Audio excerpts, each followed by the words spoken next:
Folks, did you go to BiggerPockets or maybe FinCon? If you did, hopefully you saw this great guest, Mr. Coach Carson.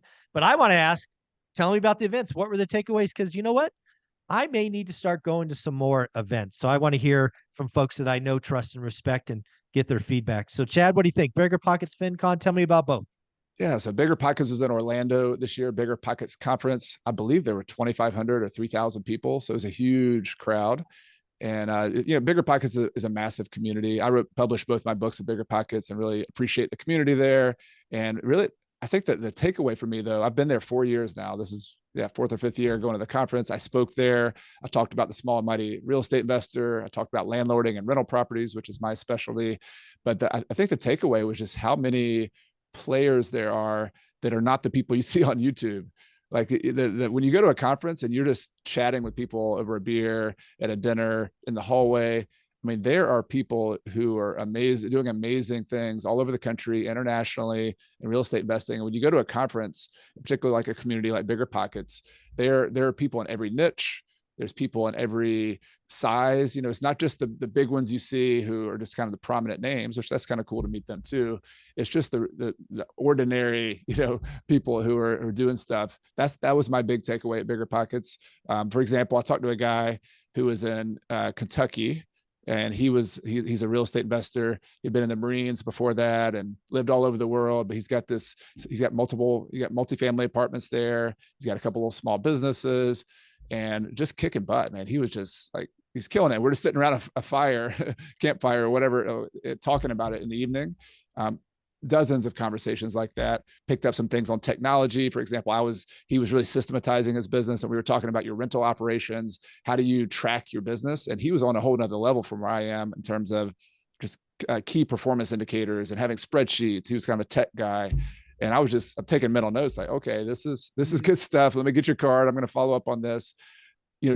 That times 12 is the kind of things you get, and very specific, applicable type information. So whatever conference you go to, I'm excited about your conference, Michael, because I think when you go to a place that has a similar culture, there's something in common that the people bring there that you kind of like filtered out the room. You're not bringing in all the jerks from Twitter. You're filtered, because if you raise your hand and go to this conference, you have something in common. You have something. And so, but then once you get there, if you go with an open mind, if you become, a learner, then man, the kind of things you can learn, you can't learn in a book. You can't even learn online, because it's this dialogue and this conversation.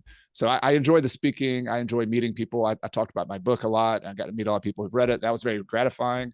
But then on the other side of that, me, the student, me, the learner, I think that's the big takeaway for me. I'm curious because, again, you went to the last 4 BiggerPockets events. Did the vibe change at all? Because I know the last couple of years probably were, we can't lose, we can't miss. This year, rates are 8%. Some people are getting hurt. Was the vibe a little different or not? Yeah, you and I have talked about this. The syndication vibe was the big deal, like the 2 or 3 years before that. This year, I think it's back. I think it's grounded a little bit. There's two big themes of change. One was that I think there's just kind of a rumbling. It's not spoken, but there's a lot of not all of them, but there's some syndications that are having some problems with rising interest rates, having to refinance out there. I think that was sort of a little bit of a fad, like, oh, I could just press a button and invest in a syndication. Yeah, easy money, and I think that's bubbles burst. I don't think a lot of people listen to this probably believe that, but they listen to you a lot. But you have to do the work. You have to go in and do the work. The other big theme was Airbnb, how that's shifting. And I think there's 2 extremes there. I think some people are doomers on Airbnb and saying how bad it is. And there is some changes, right? If you're in certain cities where they've outlawed it and you were in the rental Airbnb game, that's a game change. Game over. Yeah. That's a game. So on the one hand, because of the supply issues, there's a lot of people put their properties on Airbnb in the last couple of years. That has created some shock waves of, some people sitting vacant, some things happening. That's the one extreme. The other extreme, though, I think is I talked to a ton of Airbnb operators who are still doing incredibly well.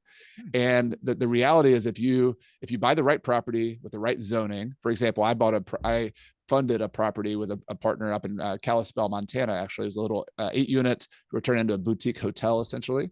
And this is on commercial zoning. It's in a place that's near the downtown, near the breweries, 25 minutes from Glacier National Park, like really good location, but also the zoning allows for Airbnb by right. Those kind of properties are thriving because the number of people on Airbnb or the number of people looking for short-term rentals and interesting boutique kind of situations, that is growing. That market has expanded. It's a supply issue, and it's a legal issue, and it's a zoning issue. So I guess those are my two. Like that conversation was happened a lot in the hallways because short-term rentals and then people moving to midterm rentals to try to avoid the short-term rental laws. Like that's the play right now. People are pivoting and trying to figure that out. And then the third one I'll add, the bonus, was the financing. How everybody's asking the question: how are you financing your deals? How are you making these cash flow? And some people are throwing their hands up and saying, I can't do this. Others, that you and I have talked about here on the show, are figuring out creative ways to make it happen, from subject to seller financing, to partnering with people who have capital, to, there's lots of ways to do it, but this is not an easy game anymore. Like this is a video game that's kind of gone into like a little bit more of a hard mode.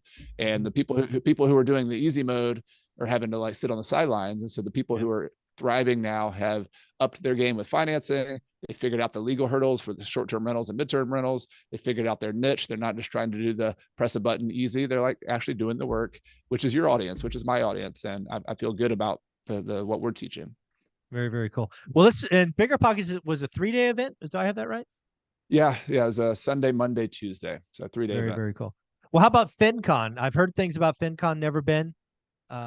What's going on FinCon? Yeah, FinCon is not a real estate conference. It's more of they call it like for money nerds to get together. And this is these are content creators. So this is if you're in that side of things where you're making podcasts, you're making YouTube like you are, like I am. It's a place where you go talk shop about how to share your message about real estate investing, finance. There's people who are into the credit game. There's people who are doing every niche imaginable within the finance umbrella. They're all there just learning from each other. And that's been really interesting. I've been there. This is my 8th year going to FinCon. I missed last year because I was at Spain, but this is where I've kind of grown up as a creator, as an online creator. And I started off, this is kind of tells my story, how slow I am to move and change. I was back in 2009, people started asking me, hey, how are you doing your marketing? How are you finding deals? It's in the middle of the Great Recession and I was still doing okay. And so I started doing little local masterminds. Instead of me going out to lunch and picking my brain, I just had groups of like 7 to 10 people, and I physically coached on weekends and hotels. And that was how I started this whole Coach Carson thing. But over time, I started sending like all of my people who I coached a physical newsletter. Like I was packing up, I was writing every week, packing a physical newsletter, sending it to like 110, 120 people. And finally somebody said, hey, you could, Chad, you could put that on the internet. Yeah. One time. Yeah. I could type it one time and you don't have to mail it. You don't have to do any of that. I was like, oh, really? Okay. So I started writing. I should probably do that. I started writing a blog, and then I heard about FinCon. And so that was how I sort of, my dinosaur self started growing as a teacher and putting it on the internet, and a blog led to a podcast led to a YouTube channel. And here I am. I'm finally learning the old dog is learning new tricks. There you go. So BiggerPockets was in Orlando. Where was FinCon? Sorry. FinCon was in New Orleans. So New Orleans. We were right near Bourbon Street, right near all the parades, and it was crazy. It was fun. Yeah. And how many days was FinCon? Sorry. FinCon was 4 days, so I'm exhausted. Yeah, but seven days of I'm not going to do that again, back-to-back conferences. But I lost my voice in the middle there, but I think the thing for me and the takeaway maybe for any conference, if you're a real estate investor going to a real estate conference, if you're a content creator, you got to go where your people are, because being an entrepreneur is a lonely journey. Like this thing, even if you're watching your people online on YouTube and listen to podcasts, that's kind of a one-way conversation. And when you go in person, I'm a big believer in just get there, meet people, have conversations. I mean, I've come back as a content creator from FinCon, for example, very inspired, very focused, have a lot of clarity. And also I'm learning new tricks. Like social media is changing.